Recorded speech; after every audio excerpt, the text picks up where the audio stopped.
বিনিয়োগকারী বন্ধুরা আসসালামু আলাইকুম। আশা করি আপনারা ভালো আছেন। এখন আমি আপনাদের সাথে ফেডারেল ইন্স্যুরেন্সের একটা রিভিউ দেওয়ার চেষ্টা করতেছি। আসলে আমি এটা রিভিউ দিতে চাই নাই, আপনারা আসলে বুঝতে চাচ্ছেন না, কেউ কেউ বারবার রিকোয়েস্ট করতেছেন। আসলে রিভিউ দেওয়ার ব্যাপারটা তখনই আসে যখন কোনো ফান্ডামেন্টাল বা টেকনিক্যাল চেঞ্জ আসে, বা একটা টার্গেটে পৌঁছায়, বা একটা ডাউন যায়, বা একটা বড় কারেকশান হয়, বা পজিশন হারায়, এই ধরনের কারণে রিভিউর ব্যাপারটা আসে। এখন আপনারা ভিডিও দেখে আপনারা যদি বুঝতে না পারেন, তাহলে ভিডিওটা কয়েকবার দেখেন, তারপরে না আপনাদের ক্লিয়ার হবে। রিভিউ দিতে চাইলে তো দেওয়া যাবে, কিন্তু বারবার রিভিউ দেওয়া কি সম্ভব? যদি প্রয়োজন না হয়, রিকোয়েস্ট করাও তো ঠিক না। আশা করি আপনারা বুঝতে পারবেন। আসেন, এখন আমি ফেডারেলের অ্যানালিসিস দিচ্ছি। ফেডারেলে যারা অবস্থান করছেন, মানে ফেডারেল ইন্স্যুরেন্স যারা হোল্ড করতেছেন এবং যারা ফেডারেল ইন্স্যুরেন্স নিতে চাইতেছেন, তাদের জন্য অ্যানালিসিস। ফেডারেলও বুলিশলি উঠে আসছে, আপনারা দেখতে পাচ্ছেন। আপনাদেরকে একটা কথা বলে রাখি, এখন ওই যে ইন্স্যুরেন্সগুলো টার্গেট মিট করছে, সেগুলো কিন্তু টার্গেট মিটের একটা ওয়েট আছে, এটা মনে রাখবেন। ওয়েট মানে কি, টার্গেট মিট করলে তাকে অনেকগুলো পজিশান হারাইতে হয়, এক্সহাস্টেড হয়ে যেতে হয়। অনেক ইন্ডিকেটর অসিলেটরগুলো তখন আর উপরে ওঠার জন্য সাপোর্ট দেয় না, বরং নিচে নেমে আসতে বলে। এগুলো বুঝতে হবে, এগুলো আপনারা বুঝেন না। আপনাদেরকে কোর্সের কথা বলছি, কিন্তু অনেকে আগ্রহী হয়ে পরে দেখা যাচ্ছে কি আমার কোর্সের ফি শুনে পিছিয়ে যাচ্ছেন। কিন্তু একটা ভালো কোর্সের জন্য আপনি প্রয়োজনে বিদেশ যাওয়াও তো ভালো। এটা একটা লাইফ চেঞ্জিং কোর্স, বা এটা একটা লাইফ চেঞ্জিং ব্যবসা। সুতরাং আপনি যদি ভালো জানেন, আপনি যদি এই এক্সেপশন কিছু শিখতে পারেন, তাহলে আপনি তো অবশ্যই শিখবেন যেভাবে হোক। যাই হোক, আসেন এখন ফেডারেল অ্যানালাইসিস দিতে গিয়ে আমি আগেও দিছিলাম, আমি আগে কীভাবে দিছি আমার মনে নাই। আজকে আমি ফেডারেল অ্যানালাইসিসটা খুব সহজভাবে আপনাদেরকে দিব, কিন্তু এখানে সব সলিউশন থাকবে। আশা করি আপনারা বুঝতে পারবেন। এভাবেই দিছিলাম কি না আমি জানি না, হয়তো এভাবেই দিছি।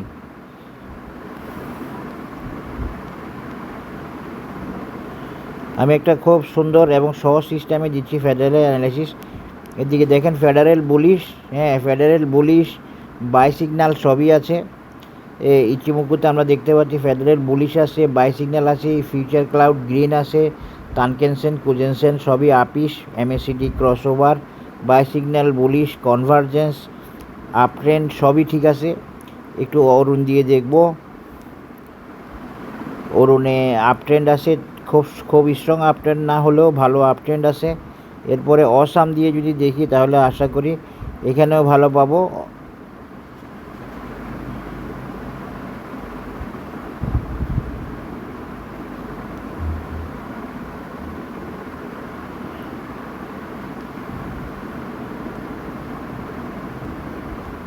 অসাম্য পজিটিভ এই ক্যান্ডেল দেখেন। আবার রেড ক্যান্ডেলের পরে আমি যে বলছি, এরকম রেড ক্যান্ডেল থাকলেও সমস্যা নাই, আবার গ্রিন আসতে পারে। দেখেন, গ্রিন চলে আসছে, অসামে গ্রিন ক্যান্ডেল, পজিটিভ এই মোমেন্টাম লেভেলে অসাম অবস্থান করতেছে। সব মিলিয়ে ফুললি ওকে। এবং এই যে দেখেন, এখানে বটমও ঠিক আছে, সব কিছু ঠিক আছে। আরএসআইটা একটু দেখি। আরএসআই, আপনারা আমার অ্যানালিসিস যদি ভালো লাগে, আপনারা অবশ্যই শেয়ার করবেন এবং সাজেস্ট করবেন। আমার অ্যানালিসিস থেকে যদি আপনাদের উপকার হয়, তাহলে কেন আরেকজনকে উপকার করবেন না জাস্ট ইনফরমেশন দিয়ে? আমি তো অ্যানালিসিসই দিচ্ছি, কিন্তু আপনারা ইনফরমেশন দিবেন না। ফেডারেল দেখেন, ফেডারেল মাশাল্লাহ আরএসআই 70 ক্রস করে ফেলছে, দারুণ অবস্থায় আছে, বুলিশ অবস্থায় আছে।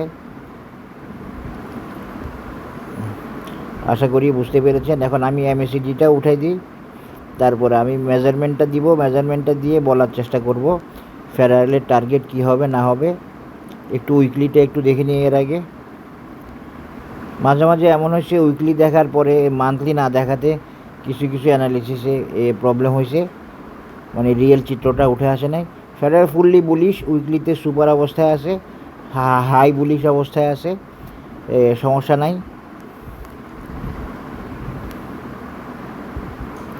দেখা যাক ফেডারেল অ্যানালিসিসকে ওকে করবে, সবগুলোতে অ্যানালিসিসকে ওকে করতেছে। আইসিআইসিএলও শুরু করছে, এসআইপিএলসি মনে হয় টার্গেট মিট করে ফেলছে, আপনারা সব দেখতে পাচ্ছেন। কিন্তু আপনারা অন্যজনকে বলতেছেন না হয়তো, বা আমার যেটা মনে হয় এই আর কি। তো আসেন ফেডারেল আমি মূল অ্যানালিসিস দিচ্ছি আপনাদেরকে। মূল অ্যানালিসিস দেওয়ার আগে আসল অ্যানালিসিস হচ্ছে এখানে ফেডারেলের একটা রেজিস্ট্যান্স হচ্ছে এই 26 টাকা। ফেডারেলের নেক্সট রেজিস্ট্যান্স 26, এই রেজিস্ট্যান্সটা ফেডারেলের বড় কোনো সমস্যা হবে না আশা করি। তারপরে রেজিস্ট্যান্স হচ্ছে 29 টাকা। ফেডারেল 29 টাকা যাওয়ার চেষ্টা করতে পারে, আর নইলে ফেডারেল চেষ্টা করবে, সর্বোচ্চ চেষ্টা করবে এইটাতে যাইতে পারবে কি না আমি বলতে পারতেছি না। 32 বা 33 টাকা রেজিস্ট্যান্সে যেতে চেষ্টা করবে ফেডারেল ইন্স্যুরেন্স। এটা আমি একটা ফিবোনাসি রিট্রেসমেন্ট লেভেল থেকে এক্সটেনশন দিয়ে দেখাচ্ছি। ফেডারেলকে চাইলেও আমি ক্লাসিক প্যাটার্নে ফেলতে পারতাম, দেখি ফেলা যায় কি না। ফেডারেলের আরেকটা টার্গেট, মূল টার্গেট কিন্তু 43 টাকা।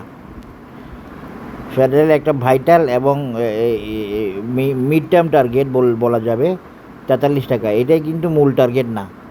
দেখেন এখান দিয়ে একটা টপ আছে, বরাবর মিলে গেছে, এভাবে মিলে যাবে রে ভাই। এই যে দেখেন এখানে মিলে যাচ্ছে, ফেডারেলের টপ একটা টপ আছে এখানে, এটার সাথে মিলে গেছে 43 টাকা। এটা কিন্তু ফেডারেলের ফাইনাল টার্গেট না, এটা মিড টার্ম টার্গেট বলতে পারেন, লং টার্ম টার্গেট এটা না। আশা করি বুঝতে পেরেছেন। এর আগে ফেডারেলের রেজিস্ট্যান্সগুলো দেখেন, একটা হলো 26, আর একটা হলো 29, এবং একটা হলো 32 টাকা 60 পয়সা। এর মাঝখানে আমরা একটা রেজিস্ট্যান্স দেখাই দিতে পারি 1.27 লেভেলে 36 টাকা। এখানে একটা রেজিস্ট্যান্স আমরা দেখাই দিতে পারি ফেডারেলের, যাতে করে আপনারা সিদ্ধান্ত নিতে পারেন। কখনো কখনো দেখা যাবে কি 33 গিয়ে আরও যেতে চাচ্ছে, তখন এই রেজিস্ট্যান্সটা কাজ দিবে। এখন দেখি আমি ফেডারেলকে একটা ক্লাসিক প্যাটার্নে ফেলতে পারি কি না। ফেলতে পারলে আমি আরেকটা এই প্যাটার্ন দিয়ে একটু দেখাই, তারপরে অ্যানালিসিসটা শেষ করব।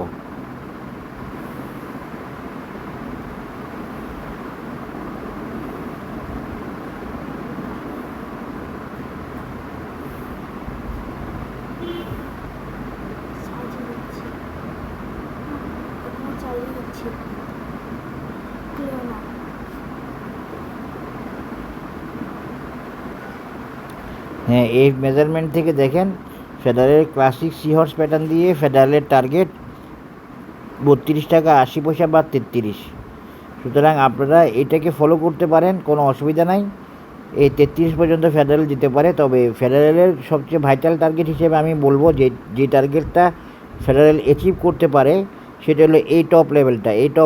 এখানে একটা টপ আছে, হ্যাঁ, এই টপ লেভেলটা ফেডারেল অ্যাচিভ করার চেষ্টা করতে পারে। সেটা হচ্ছে 29 টাকা।